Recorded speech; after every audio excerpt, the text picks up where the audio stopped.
Oi, gente, como é que vocês estão? Primeiro, pedir desculpa, hoje eu tô com um probleminha aqui na garganta, então algumas tossidinhas durante a aula, mas vamos tentar controlar. Na verdade, vamos estar subdividindo esse módulo, né? O curso é de imaginologia e atendimento qualificado ao paciente, mas eles têm um link, tem uma ligação entre um e outro, até porque para a gente estar atendendo de forma qualificada o nosso paciente, a gente precisa entender de alguns contextos e algumas etapas da ortopedia. E a imaginologia está dentro delas. Como a imaginologia é um assunto que precisa detalhar um pouco mais, a gente referiu as primeiras 4 aulas só sobre ela. E agora a gente vai estar explanando um pouco mais do atendimento qualificado, desde a hora de entrada até alguns outros itens que precisam ser esclarecidos durante o atendimento, tá? Então, vamos seguir. A gente vai começar com a introdução ao atendimento qualificado hoje e vamos seguir as próximas aulas falando desse tópico.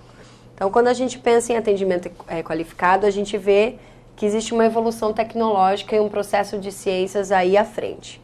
Então, fizeram com que cada vez mais o uso de talas, coletes ortopédicos e outros aparelhos gessados tivessem a sua aplicação aprimorada nas diversas áreas da medicina.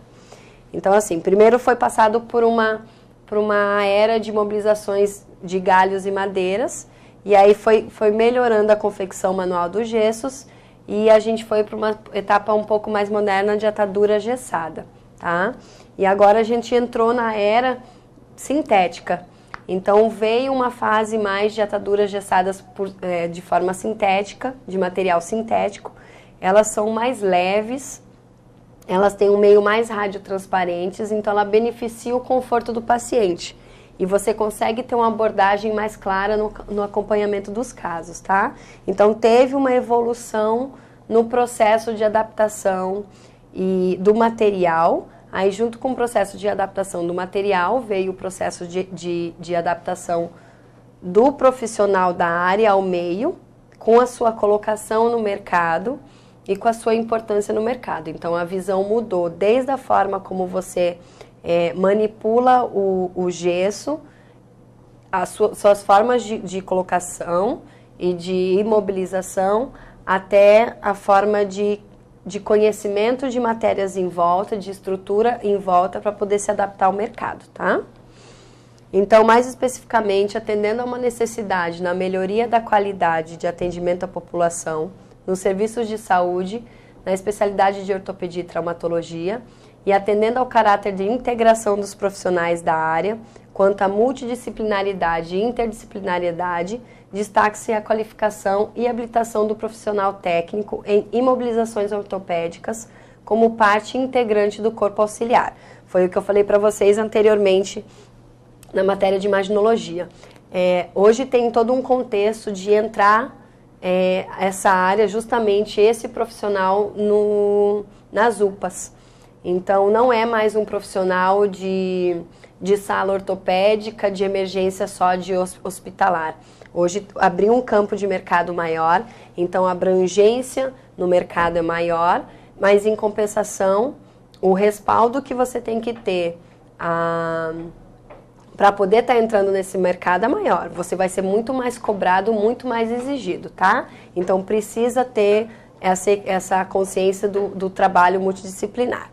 Então, nos serviços de saúde, esses profissionais técnicos em imobilização, devidamente habilitados, são reconhecidos como parte integrante, atuante e indispensável nos setores de ortopedia e traumatologia, tanto em hospital, clínicas, ambulatórios, pronto-socorros e enfermaria.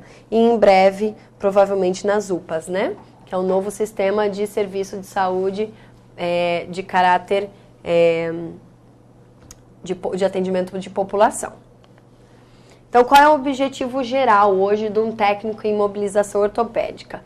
É estar habilitado para compor a equipe multidisciplinar da saúde, contribuindo com o médico especialista, tanto na execução do procedimento, como em outras ações, promoção, prevenção, recuperação e reabilitação da saúde no atendimento à comunidade, justamente agora visando o atendimento à UPA.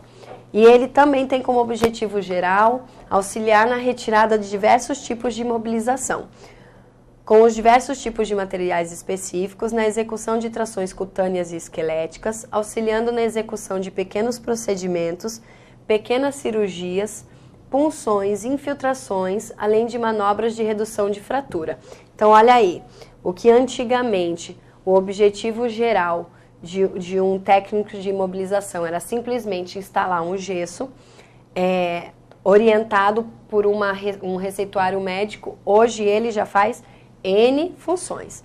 Ele ajuda na tração, e aí a gente precisa entender o que é uma tração ortopédica, uma tração esquelética e uma tração de pele. A gente atua em pequenas cirurgias, ajuda na colocação de fixação interna e externa. Às vezes o médico, o cirurgião, requer a presença de vocês lá dentro do centro cirúrgico, você já ajuda numa punção, então aí vem um campo de mercado amplo, abrangendo não só hoje uma simples técnica de colocação de gesso, né? Então, o que a gente vai observar nas próximas aulas? Justamente esse atendimento qualificado visando um conhecimento maior do que a gente pode abranger, tá? Então, a gente vai especificar alguns detalhes, outros eu vou apenas mencionar, e aí a gente vai estar mais pra frente no material complementar, jogando bastante coisa para vocês estarem lendo, mas hoje a gente precisa focar um campo bem amplo. Então, eu vou estar passando para vocês muito material para a gente estar estudando e se atualizando. E aí a gente vai para os objetivos específicos. Vocês vão ver que tem vários objetivos, então vamos lá tentar discutir um por um. Identificar as principais estruturas anatômicas e conhecer a fisiologia básica do corpo humano e maneira integrada. Ó aí, entrando anatomia e fisiologia e semiologia clínica. Conhecer os princípios e fundamentos da ortopedia e traumatologia, referentes aos procedimentos e condutas de imobilização, tração, reduções incruentas e fraturas, punções, infiltrações, pequenas cirurgias, condições de pele curativo. Olha lá, um monte de princípios e fundamentos que a gente vai precisar estar pincelando nessa aula para vocês.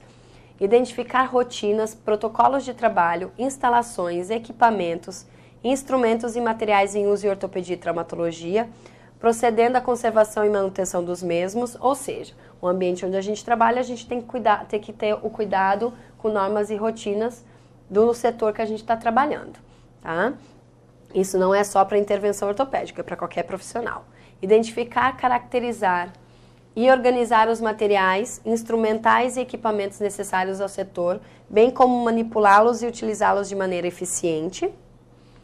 Vamos lá, mais objetivos específicos. Desenvolver na prática de trabalho os conhecimentos adquiridos na teoria. Contextualizar a sua área de atuação, considerando os aspectos políticos, socioeconômicos, culturais e ambientais. Professor, o que tem a ver? O porquê que eu tenho que contextualizar a minha área? Porque hoje foi aquilo que eu passei um pouco mais para frente. Não é simplesmente uma forma de bolo que está escrito no receituário. Vocês vão ter que fazer a anamnese do paciente, vão ter que fazer uma avaliação física do paciente, vão ter que entender estrutura, anatomia, imobilizações, tipos de fraturas, formas de tracionar, quais são os cuidados que você tem que ter na hora de fazer a instalação engessada, qual que é a contraindicação, o que você, como profissional, fazendo errado, o que você vai causar num paciente. Então, ó, a abrangência aí. O que era simples, forma de bolo, hoje está com um mercado bem amplo e bem promissor, tá? Identificar funções e responsabilidades dos membros da equipe de trabalho em ortopedia e traumatologia, situando-se dentro da hierarquia do sistema. Desenvolver a integração com os demais profissionais de saúde e comunidade, interpretando os dispositivos legais que regem o trabalho do técnico em imobilizações ortopédicas. Como qualquer área, como qualquer profissional, a gente precisa entender de legislação, a gente precisa entender de direitos e deveres, até para a gente não ultrapassar nosso limite. É óbvio, o campo está abrindo para imobilizações e intervenções ortopédicas, mas a gente tem sempre um limite a chegar, sempre uma linha a não ultrapassar. Então, a gente precisa entender isso também. Vamos lá para mais objetivos específicos. Identificar as necessidades de ações administrativas ligadas à prática clínica em atenção ao coletivo, compreendido entre os demais profissionais da área específica e dos diversos setores da rede pública da serviço de saúde, olha lá, visando novamente a UPA, e os indivíduos a serem atendidos pelo sistema a fim de colocá-los em prática.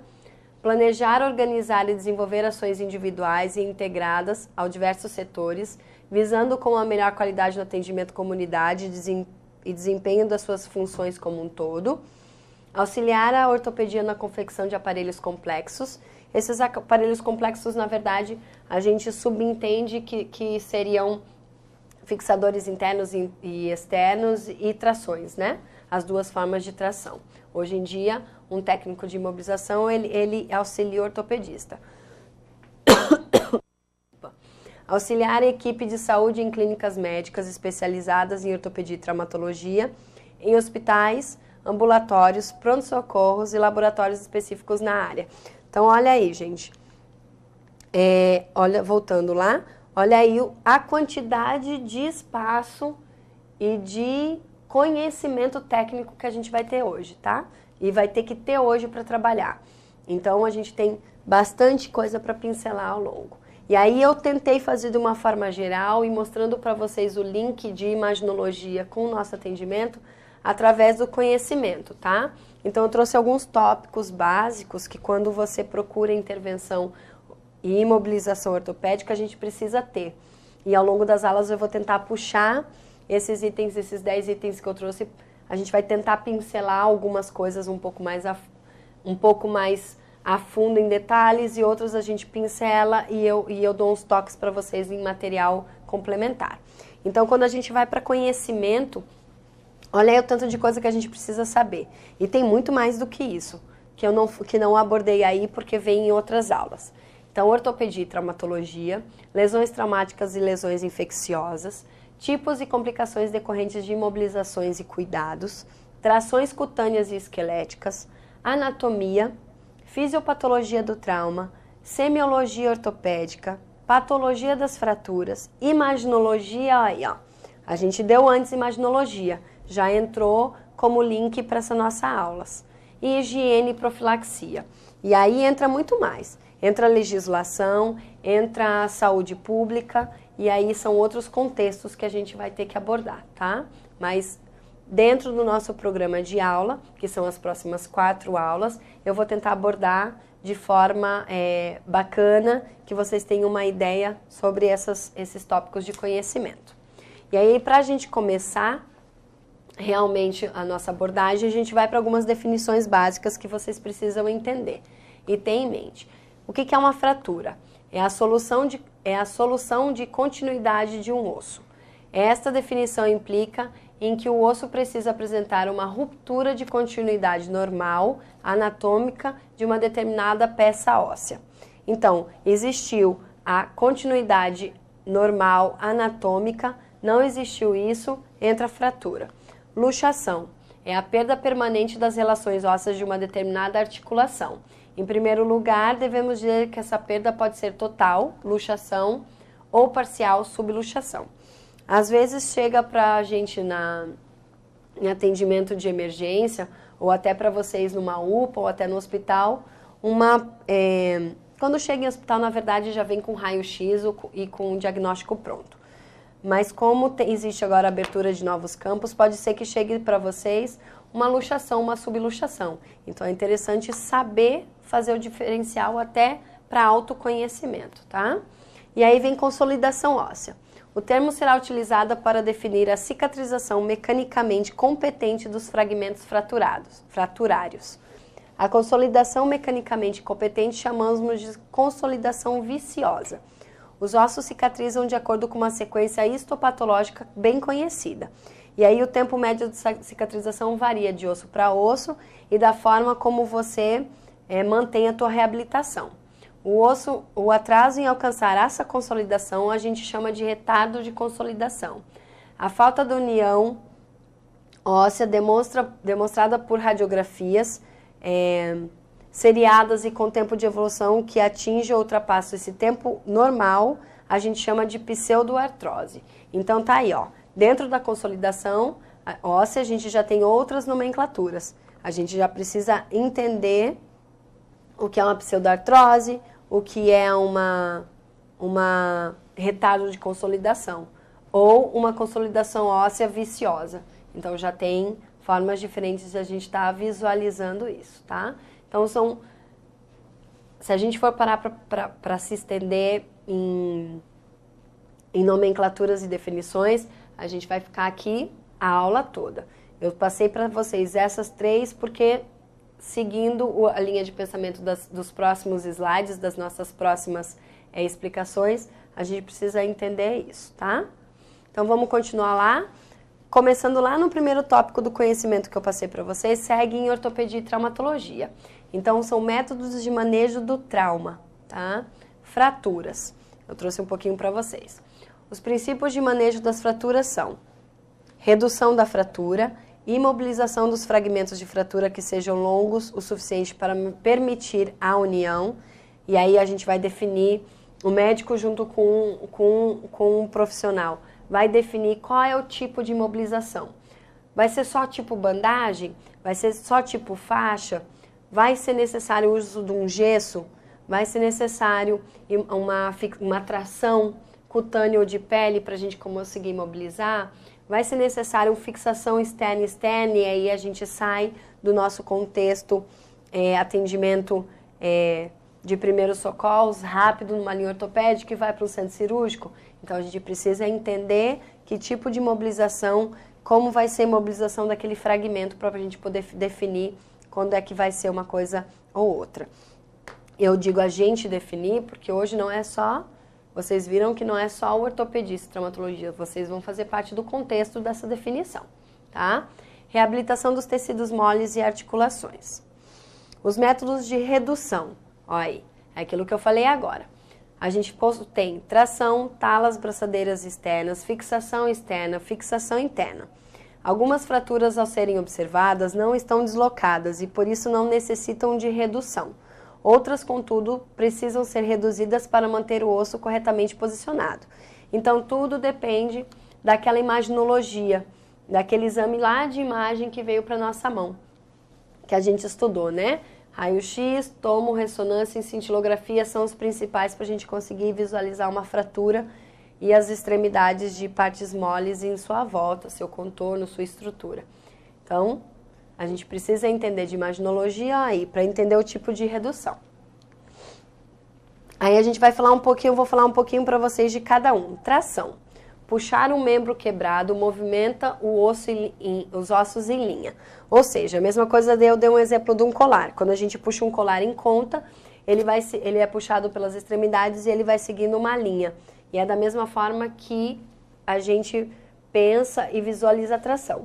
Quando a gente puxa um osso, a gente puxa pela extremidade e a ideia é esse osso manter-se alinhado para poder fazer a tração, tá? A contração muscular encurtará qualquer membro, a menos que as suas extremidades se mantenham separadas por um osso. Assim, a tração deve ser forte o suficiente para contrapor a potência muscular, mas não tão forte a ponto de manter a extremidade distanciada. Então tem todo um cálculo, toda uma ação de ação e reação, de puxo e empuxo, de força muscular, força imposta na hora da tração, tá? A tração pode ser aplicada ao membro de várias formas. Então a gente tem 2 tipos de tração, 2 formas de tração. A pele ou a esquelética, fixa ou a deslizante. A tração fixa, ela pode ser por tala ou pela gravidade. E a tração deslizante, ela pode ser balanceada ou não balanceada. Olha os tipos de tração aí para vocês. Tração manual é quando a gente tem uma luxação, uma subluxação, que a gente consegue fazer com que o osso volte ao posicionamento de origem, simples fato por uma tração manual. Uma tração cutânea, tá lá, ó. A imagem ficou um pouco pequena, mas a gente consegue visualizar que é simplesmente pela pele. Então tem uma bandagem em volta, uma faixa elástica em volta, e a tração é feita por essa tração, por essa bandagem, justamente para trazer só a pele para o seu posicionamento. E a tração esquelética, a gente consegue perceber ali que já existe uma interação com o osso, já existe uma conexão justamente por pino, por posicionamento ósseo, tá? Tração esquelética, tração aplicada aos pinos, ó lá, é transmitida através dos ossos. Embora os pinos metálicos que atravessam o membro parecem cruéis, eles são mais confortáveis do que a tração da pele, porque eles permitem que cargas bem maiores sejam acuradamente aplicadas ao próprio osso, tá? Então você consegue ser um pouco mais sutil na hora de fazer uma tração esquelética de uma tração na pele, justamente pela imposição da carga aí do pino metálico. Ele mantém um conforto a mais. E a tração da pele é aplicada por meio de cintas presas diretamente à pele e apresenta muitos problemas de ordem prática. Sobre a cinta, a pele sua e comumente apresenta erupções. O peso é aplicado indiretamente ao osso através dos tecidos moles e esses podem romper-se quando sujeita a cargas excessivas. Então, normalmente, o limite máximo de peso aplicável é de 5 kg. Então, para você ver, você não vê uma contraindicação tão grande e efeitos tão secundários em tração esquelética porque tem um pino ali segurando, firmando e você consegue impor um pouco mais de peso. Já na tração da pele, ela é mais superficial, ela tem todo o contato de uma estrutura com a tua pele, ela pode ferir, ela pode fazer algum tipo de irritação e você tem uma carga imposta até porque você tem como abrir a tua pele na hora de botar um peso excessivo ali, tá? Para o tratamento. Aí, trouxe duas para vocês. A primeira imagem é uma tração balanceada, tá vendo? Ela fica suspensa e você consegue, é como se fosse um pêndulo. Você vê aí na primeira imagem que a tração foi associada a um fixador externo. Então, olha que bacana, a gente consegue ver dois tipos de prática que a gente está trabalhando, que vocês estão procurando trabalhar, de uma mesma forma. Juntou tração junto com fixação externa. Formas de redução de fratura, vocês precisam entender, vocês vão pegar isso na vida de vocês no dia a dia, tá? E tomara que peguem, porque isso significa que vocês estão na prática e estão aí no mercado de trabalho. Já a segunda imagem é uma tração fixa, tá vendo? E uma tração, além de fixa, uma tração de pele. Tá botando uma faixa para poder fazer a tração justamente lá. É um pouco mais manual, né? A tração fixa. A tração balanceada, ela é mais mecânica, ela usa todo um balanço para isso. Saindo de tração, a gente vai para talas, faixas e braçadeiras externas. Eu estou pensando um pouco para vocês. Qualquer dispositivo que mantenha uma fratura estável é considerado uma tala, enquanto aqueles que são rigidamente instalados ao redor do membro são denominados imobilizadores, moldes. Um gesso mantém o membro reto e imóvel, porém não pode mantê-lo em sua extensão. Portanto, os imobilizadores não são adequados para fraturas com encurtamento do membro. Para manter o alinhamento de um osso, não basta aplicar gesso ao redor da perna e deixá-lo endurecer. Olha os cuidados. É preciso aplicar pressão à medida que o gesso solidifica, de modo que os ossos sejam corretamente mantidos por uma pressão de 3 pontos. Tá? Então, a gente tem todo um osso com a sua estrutura proximal, medial e distal, e a gente precisa manter esses 3 pontos bem fixados, bem alinhados. Na maioria das fraturas é necessário imobilizar ambas as articulações, acima e abaixo da fratura, justamente para você manter a tua estrutura um pouco mais fixa, um pouco mais presa, um pouco mais imóvel, tá? Porque quando você mantém só a articulação de cima da fratura presa e você consegue movimentar a outra, você consegue ver um desgaste, uma frouxidão no teu gesso. E outra, normalmente quando a gente sofre uma fratura, um trauma e a gente vai para esse tipo de mobilização, a gente tem toda uma situação naquela estrutura. A gente tem lesão, a gente tem edema, o pé está inchado, o braço está inchado ou qualquer parte do corpo que seja lesão, ela está com edema. E a gente lembra que a gente bota o gesso em cima desse edema.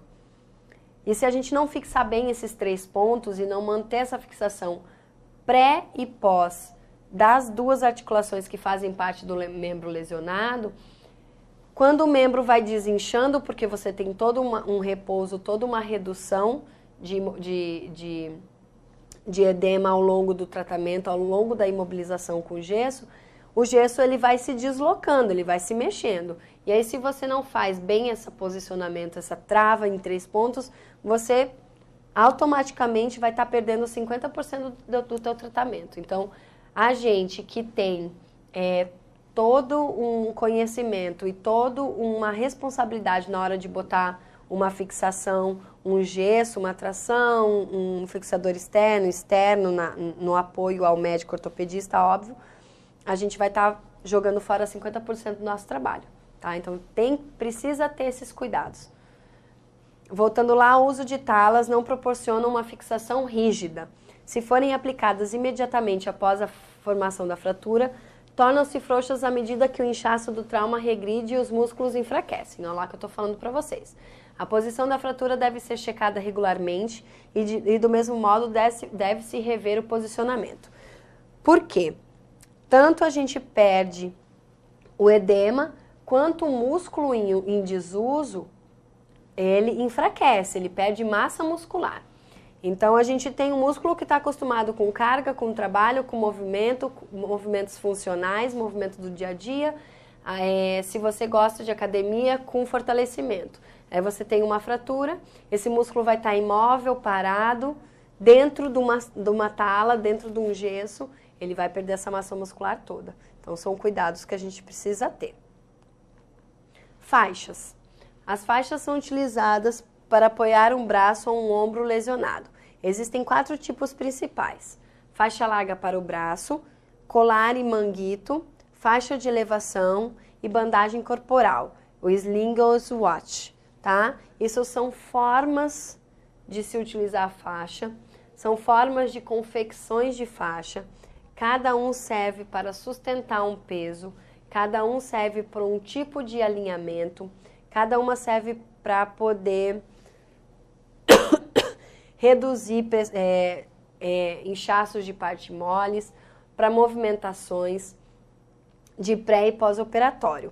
Então, a forma como você instala a faixa, a forma como você escolhe o tipo de faixa a ser instalada, depende muito da tua lesão, depende muito da forma como você pensa antes de instalar. Então, você precisa pensar como é que vai se movimentar, como é que está a pele, como é que está o segmento, como é que está a porção do braço, como é que você vai sustentar aquele braço e aquele peso, como é que você movimenta o membro, o ombro, tá? Então, precisa ser pensado criteriosamente em todos os detalhes. E aí eu trouxe um modelo, um exemplo de faixa, tá? Então, BH até o pulso e CZ até o metacarpo, tá? Com o orifício do polegar. Então, tudo isso você precisa ser pensado. O porquê que o primeiro indivíduo da primeira imagem não enfaixou os dedos, os metacarpos? O porquê que o segundo enfaixou? Aí a gente precisa pensar, qual é o tipo de trabalho dessa pessoa? Por que que ela, qual foi o tipo de lesão? Como é que está a luxação ou a subluxação? Como é que está a pele naquela região que não foi a faixa até lá? Todo um critério de avaliação e anamnese. Então, precisa ser olhado muito a estrutura, ser avaliada a estrutura, ser inspecionada a estrutura. A gente vai falar de semiologia clínica, a gente vai pensar algumas coisas que precisam realmente ser visualizadas na hora da gente estar fazendo a nossa imobilização, tá? Tudo isso para poder pensar na hora de você fazer uma escolha de faixas, gessos e demais formas de imobilização. Aí a gente vai para braçadeiras. Braçadeiras imobilizadoras são instaladas bem próximas ao membro e ajustadas com dobradiças para permitir o movimento articular, o que é importante para a nutrição da cartilagem. Outra coisa, a gente precisa pensar anatomicamente na parte de circulação sanguínea também, viu? Se a gente prender a circulação sanguínea daquele membro, ao invés de a gente estar melhorando a fratura, mobilizando a subluxação ou luxação, a gente vai estar agravando, criando problemas secundários para aquele paciente, tá? Então, ao invés dele ter a melhoria do membro, pós retirada da imobilização, ele vai ter uma piora, um outro problema aí sai da gente da orto e do trauma e vai para um vascular. Porque você não parou para fazer anamnese, não parou para poder conversar com aquele ortopedista, aquele traumatologista que te indicou determinada função. Hoje o mercado de trabalho não quer aquele profissional aqui, ó. O outro vai lá, mandou, você foi lá e fez. Não. Hoje tem discussões, hoje tem análises de tudo para ser realizado. E o mercado quer isso de vocês, justamente. Ele está puxando vocês para isso, tá? Com a abraçadeira imobilizadora, os pacientes se tornam capazes de suportar todo o peso apoiado sobre os membros fraturados, bem mais precocemente do que o uso das talas convencionais. Contudo, a sua instalação é mais difícil e requer mais atenção quanto aos detalhes, tá? Uma imagem aí de uma abraçadeira. Então, precisa visualizar por que vai usar dessa forma. E aí, olhando para essa imagem, vocês pensam o quê? É a primeira coisa que eu penso como fisioterapeuta é o ângulo de como foi instalado essa abraçadeira. Por que esse ângulo? Por que em 90 graus? Qual foi a estrutura lesionada para ser escolhido 90 graus como ângulo de imobilização? Será que se eu imobilizar em 90 graus, eu não vou perder a funcionalidade de alguma musculatura? Será que se eu instalar em 90 graus, eu vou estar melhorando na circulação? Tudo isso precisa ser pensado, tá? Então isso é assim, é uma imagem simples de uma abraçadeira, mas que se a gente for avaliar e analisar a imagem, eu posso trazer N dúvidas para vocês quanto ao uso dela e posicionamento. Aí vamos lá para o gesso, que normalmente vai ser o mais utilizado por vocês, óbvio. Vai ser chego para vocês, pacientes mais precisando ser colocados gessos do que trações e talas e braçadeiras e até o apoio de vocês para dentro do centro cirúrgico para fixação externa, tá? Então o gesso, ou gesso de Paris, como é falado ultimamente, é considerado o melhor material constituinte de imobilizadores. As ataduras de gesso de Paris são compostas por um tecido de ondulações abertas recobertas com pó de sulfato de cálcio. Eu quis pegar um pouquinho mais detalhes para vocês do gesso. Com a reação química, quando imerso em água, o gesso endurece devido à hidratação dos cristais de sulfato de cálcio. Como a reação química envolvida nesse processo é exotérmica, o gesso esquenta. E aí é a hora de vocês pensarem naquela fixação de 3 pontos, em colocar acima de pré e pós-articulação do membro lesionado, o membro fraturado.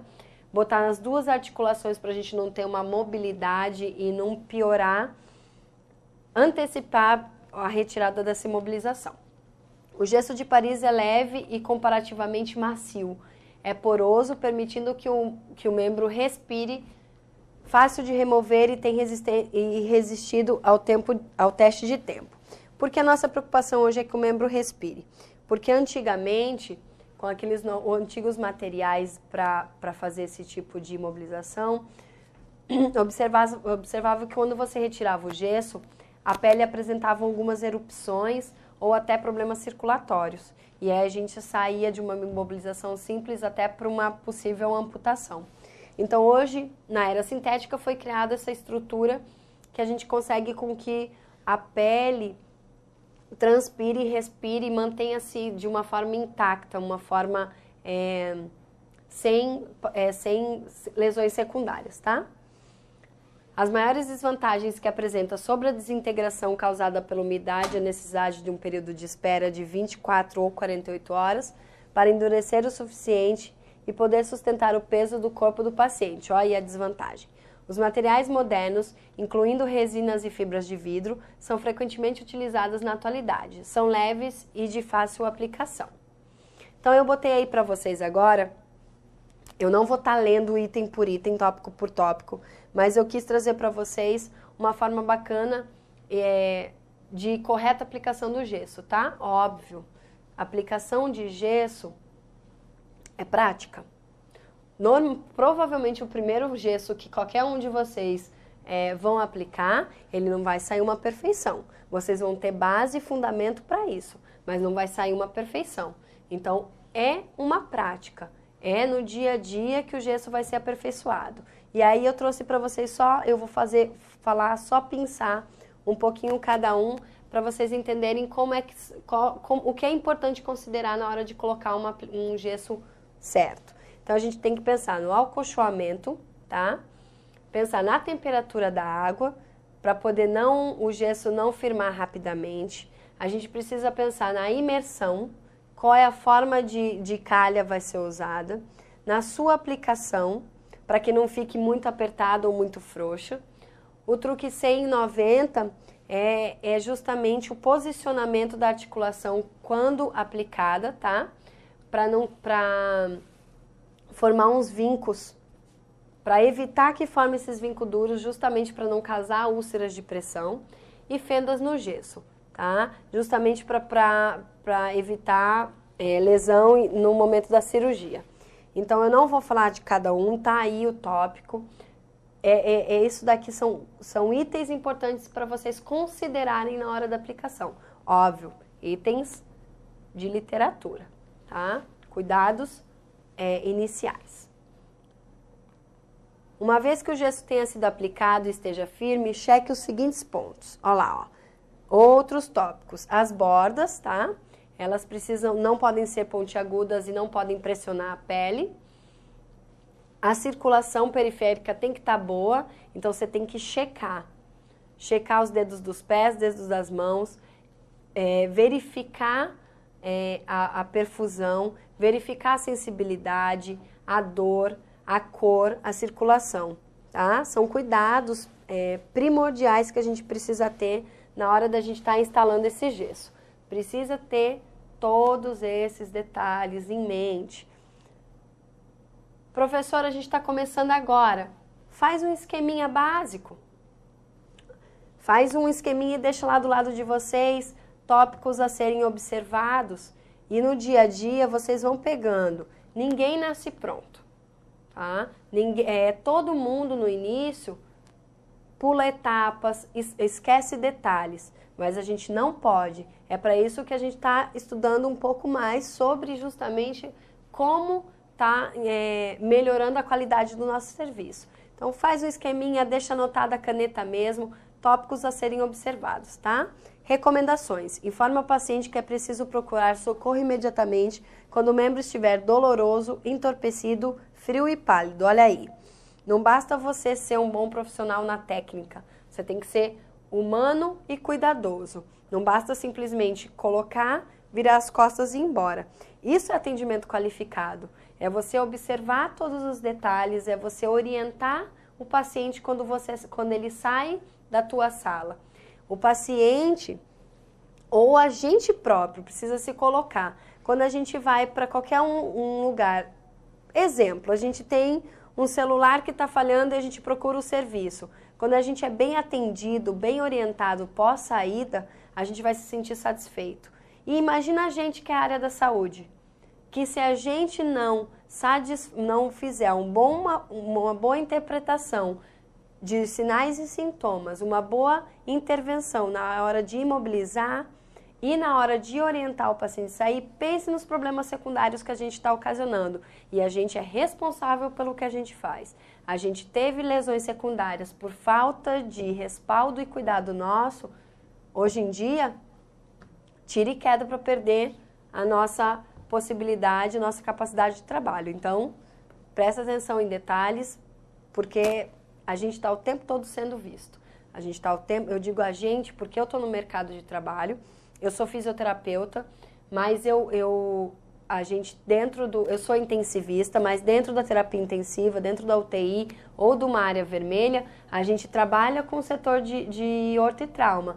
Muitas vezes a gente recebe acidentes, a gente faz a parte, um nosso lado de intervenção cardiorrespiratória, mas ao mesmo tempo a parte da orto e do trauma está trabalhando com a gente. E o que a gente ajuda?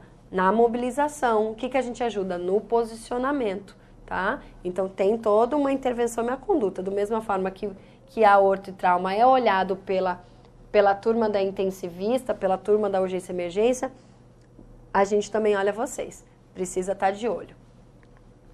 A remoção do gesso também existe o mesmo cuidado, tá? Então, como é que a gente remove? Com serras e tesouras. E quais são as recomendações? Alertar o paciente que o membro ficará rígido e que será necessário muito trabalho para restaurar a sua função normal. A parte de remoção de serras e tesouras é mais para vocês terem um cuidado e a consciência de cuidar com os cortes de possíveis ferimentos. E a recomendação é que normalmente quando você remove um gesso, você precisa falar para o paciente como é que essa estrutura vai se encontrar. Às vezes o paciente fica com gesso 60, 90 dias, depende da fratura, depende da lesão. Aquele membro vai estar igual como era antes? Nunca. Ele vai ter perda de massa, ele vai ter às vezes um desalinhamento, às vezes a gente não consegue alinhar só com gesso e aí vai para uma intervenção cirúrgica. Às vezes a pele não vai estar cuidada, não vai estar como estava, integridade total da pele. A gente precisa alertar quando for remover, até porque é um trabalho de humanização, tá? E um trabalho de orientação do profissional àquele paciente. Aí é só uma imagem de colocação de gesso, tá? É só para vocês estarem visualizando o posicionamento e o cuidado com justamente higiene, lá usando o EPI necessário. Eu vou pincelar a fixação interna e externa. É um tipo de imobilização, mas não é o tipo de imobilização comum para a gente. Quando vai para essa parte de fixação interna e externa, normalmente é uma equipe cirúrgica com toda a sua equipe já pronta para isso. Mas pode ser que chegue para você.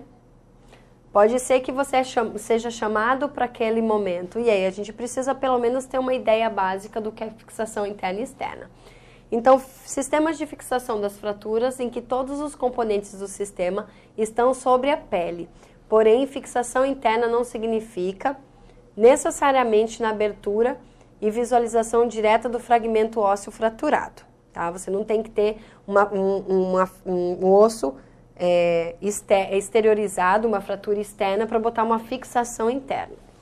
Os implantes utilizados na fixação interna podem utilizar principalmente o espaço intramedular, tá? Ou extramedular. Os implantes intra são todos os tipos de hastes ou fios. Já os extras são as placas e os parafusos, fios de cerclagens e grampos. Olha aí a diferença. Então, quando você vê o tipo de material utilizado, você consegue entender qual é o tipo de fixação interna. É bacana para o nosso aprendizado. A gente vai estar fazendo isso? Não. Mas a gente vai entender e poder discutir determinadas funções posteriores com aquele ortopedista, aquele traumatologista que vai estar trabalhando com você. É uma equipe de interdisciplinar, multidisciplinar, lembra sempre disso. As fixações internas são de longe as mais utilizadas no tratamento de fraturas. Elas são mais cômodas para o paciente, permitem tanto a maior proximidade do sistema ao osso, uma fixação mais confiável, tá? E aí, exemplos. Aí eu trouxe um exemplo já segurando a imaginologia que a gente manteve as aulas, as 4 primeiras aulas. Então aí é uma imagem de tomografia e a gente tem uma fixação, isso é uma cabeça de fêmur, tá? Um quadril com possível fratura de cabeça de fêmur e aí é uma fixação, lembra? Intramedular, extramedular, extramedular. É usado pino, é usado placa, tá? Para fixação interna daquele osso fraturado. E a do lado é uma figura, uma ilustração normal de uma fixação externa, tá? Provavelmente também extramedular, com uso de pino. E aí, ó, a quantidade de gente que está do lado para ajudar, de técnicos que estão do lado para ajudar. Na imobilização, na tração, no suporte, no alinhamento. É toda uma equipe preparada para isso, tá? E aí eu venho finalizando a nossa aula, que a gente pincelou algumas formas da gente estar fazendo a imobilização. A gente tem como imobilizar dessas formas que eu trouxe para você. E aí a gente tem as nossas complicações, né? Nem tudo é tão bom assim. Então, quando eu falo de complicação do tratamento, eu começo na complicação da tração. E aí a gente segue alguns tópicos nessa imobilização, nessas complicações. A gente tem a hiperdistração, perda de posicionamento. Eu vi. Eu senti ele saindo de mim.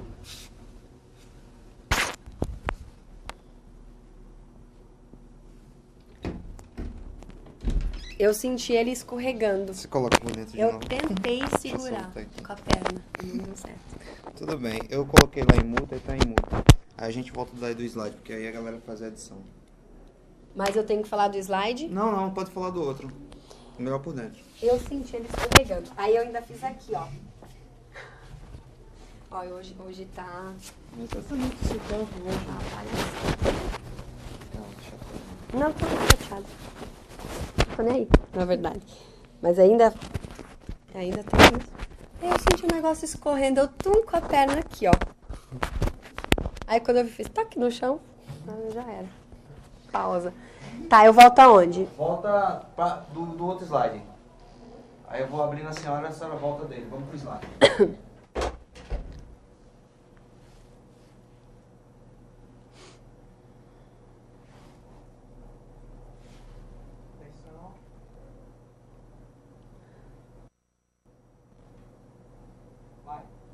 Então vamos lá, seguindo as etapas das complicações da tração, vamos lá para alguns tópicos. Hiperdistração, perda de posicionamento, úlceras de pressão, infecção do sítio da tração do pino. O que é o sítio? É o local justamente onde tem a tração do pino, tá? A região onde o pino é fixado. Isso é infecção de sítio. Então são complicações do tratamento de tração. A tração não constitui uma opção fácil. Instalar uma tração requer muita atenção aos detalhes e para mantê-la é necessário dispensar uma atenção ainda maior. Puxar uma fratura muito fortemente pode provocar perturbações circulatórias e extensão ou lesões em nervos, além de separar os fragmentos de modo a impossibilitar sua união. A carga aplicada a uma fratura deve ser cuidadosamente ajustada, particularmente nos primeiros 10 dias, para que os ossos sejam mantidos em sua extensão, sem contudo sofrerem hiperdistração. Então olha aí, olha tudo que a gente pode lesar um paciente se a gente não tiver o nosso cuidado na hora de fazer uma simples tração, tá? Então, cuidados pré e pós colocação, cuidados durante o procedimento, tá? Perda de posicionamento, úlceras de pressão. Eu não vou estar falando tintim por tintim, mas tá aí, ó. A perda do posicionamento, por isso a gente precisa ser examinado de forma radiológica, tá? Com auxílio do raio-x e, se precisar, várias vezes ao longo da imobilização. Úlceras de pressão é quando a gente está justamente utilizando pressões e talas. Então a gente precisa entender que a pele ela precisa tá ajustada à nossa tração.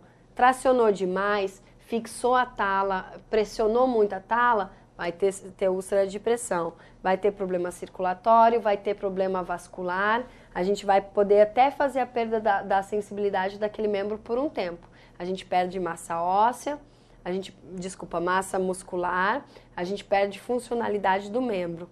Um monte de sequelas, tá? A gente já perde a maioria delas pela própria imobilização, mas quando a gente ainda faz a nossa imobilização errada, a gente tem complicações muito piores disso. Às vezes a gente não consegue nem resolver mais o problema, que vem o caso da hiperdistensão. você tracionou tanto, puxou tanto, que o osso não se mantém mais fixo, preso um no outro, alinhado, e a gente não consegue mais voltar. Vai aí para uma cirurgia, né? Para uma fixação interna. E aí agora a complicação envolvendo os imobilizadores, tá? Braçadeira, tala, gesso. Perturbação circulatória, úlceras de pressão, infecção no ferimento não diagnosticada e rigidez articular. Perturbação circulatória, imobilizações gessadas são containers rígidos e no seu interior os membros são impossibilitados de se expandir. Então a gente precisa cuidar. Como é que a gente vai botar esse gesso? Muito apertado? De onde até onde vai? Vai entrar as duas articulações proximais e distais? Vamos cuidar com a borda. Às vezes a borda da colocação do gesso, ela impossibilita ou prende a nossa circulação. Cuidados necessários na hora de colocação. O inchaço do membro no interior de uma imobilização gessada causa um problema semelhante à síndrome do compartimento. O suprimento sanguíneo do membro é comprometido e eventualmente causa gangrena e consequentemente amputação. Óbvio, para chegar nisso daí, precisa que também a pessoa que colocou não tenha noção nenhuma do que está acontecendo. Então, como é que ela vai ter? Quando você orientar ela na hora da saída da sua sala.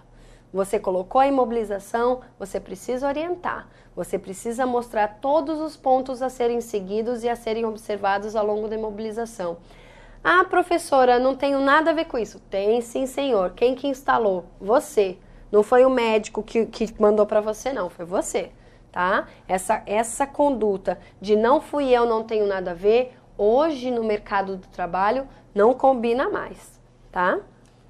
Contudo, nessa situação, mais frequentemente o ventre do músculo se torna isquêmico e sofre um processo de cicatrização fibrosa que resulta no comprometimento da capacidade de circulação. Então aí, ó, obrigada, e só detalhando um pouquinho mais para a gente finalizar. Eu trouxe todos os tópicos de conhecimento, são 10. Eu vou falar um pouco sobre cada um. Hoje a gente falou um pouquinho sobre a forma de escolha da nossa imobilização e os tipos de imobilização e os cuidados que a gente precisa ter e as complicações e as orientações que a gente precisa dar, tá? Então, vou trazer mais detalhado no nosso material complementar no fim do nosso módulo, mas eu quis pincelar o que eu achava mais importante de antemão para vocês estarem sabendo. Professora, isso tudo é de atendimento qualificado? Isso tudo. A gente precisa entender o que a gente faz para atender bem aquele paciente, tá? E isso em qualquer área. E na nossa, muito mais. Na intervenção e imobilização ortopédica, primordial, porque a gente causa N complicações para aquele paciente, tá? Então, até a próxima aula com outros tópicos para a gente estar atendendo melhor o nosso paciente. Obrigada.